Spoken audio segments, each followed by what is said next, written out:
All right. How many of us like our legs? I do. I like mine. How many of us think about our legs? Do you really think about your legs very often? I'm sure the females probably more so than guys. They shave them. I appreciate that.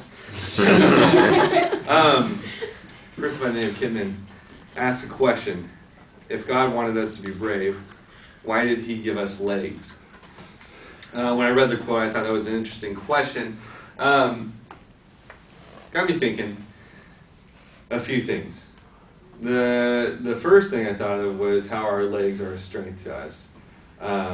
When we're doing well, we are standing on our own 2 feet. We can stand for something, whether it be for our beliefs, for somebody else's beliefs, for a friend, for a loved one.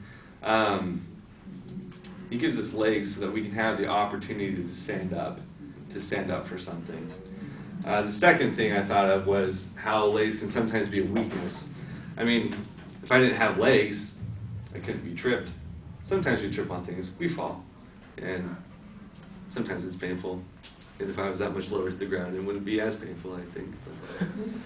But in those occasions, I think God has a purpose for that too, as far as the times where our legs become weak. It gives us the opportunity to rely on somebody else, to maybe lean on someone else. I like that song, Lean on Me, by Bill Withers. Great song. There are those times when our legs are weak that we can become humble, that we can really reflect on the good things in our life that we have that we might be missing out on when we're kind of down here at times. Then I thought about people who don't have legs or who maybe have lost legs. This is why I'm thinking of literal legs that we have. And that brought my mind closer to the metaphorical legs. Even if we might be handicapped in some way, or if we might not feel like we can do something as good as somebody else, we still have our own individual, like I said, metaphorical legs, things that we can stand for, although we might not be able to stand, per se. Again, it was a really interesting thing to think about how much, if God wanted us to be brave, why did he give us legs? Like I said, he gave us legs so that we can stand when we can lean on somebody else who has stronger legs than us at times. And when we can really reflect and think about our metaphorical legs and lean on those, that gets us through life. Thanks.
My wife and I were invited by one of our friends to know a place in a couple in the area. Another young married couple that did that. They invited us to like games and stuff, and we used to go to my buddy's house. We just set up a haunted house.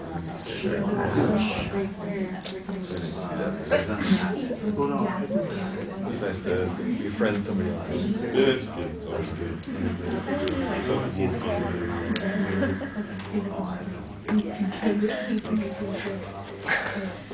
Plus we had our niece unexpectedly babysitting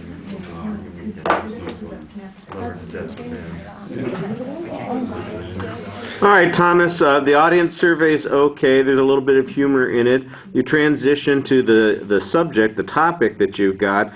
Your thesis is not very clear. Basically, your thesis and the preview are the same thing. You started presenting what you were going to talk about, and I thought, okay, he's setting up the preview, and then I realized halfway through that you had actually started the content of the speech, and so that was a little confusing. At the end of the speech, you had a nice summary, which helped clarify that a little bit. You've got good ideas on the points that you developed, and point of view on each of those things that you're talking about. I do think that you could use some examples to make them a little bit more practical and tangible, but at an abstract level, they are thoughtful and reasonably well developed. Your presentation, your voice is fine. I think you've got a nicely modulated voice. It comes across as warm and sincere for the most part, so you've got a natural advantage there, and it's paced nicely. But sometimes I think your energy level is a little low, and so maybe you need to pump that up a bit. There's some good gestures and indicators while you're speaking, some descriptive things that you're doing. Your facial expression, you seem animated and thoughtful while you're speaking, although a little bit more variety would be good. Your audience contact, you tend to favor one side of the audience more than the other. All those people over there you love, over here we're not getting that much of love. You occasionally scan us, but it really seems like you're talking more to that side of the room, and so that was a little distracting. I didn't see any obvious anxiety issues. Like I said, at the end of the speech, I thought that you kind of reviewed what you were talking about. That helps make it clear that this was the structure of the speech a little bit more. Not that I just was randomly talking, but there was a structure to what I was talking about, and you had an okay exit line too. All right, thank you.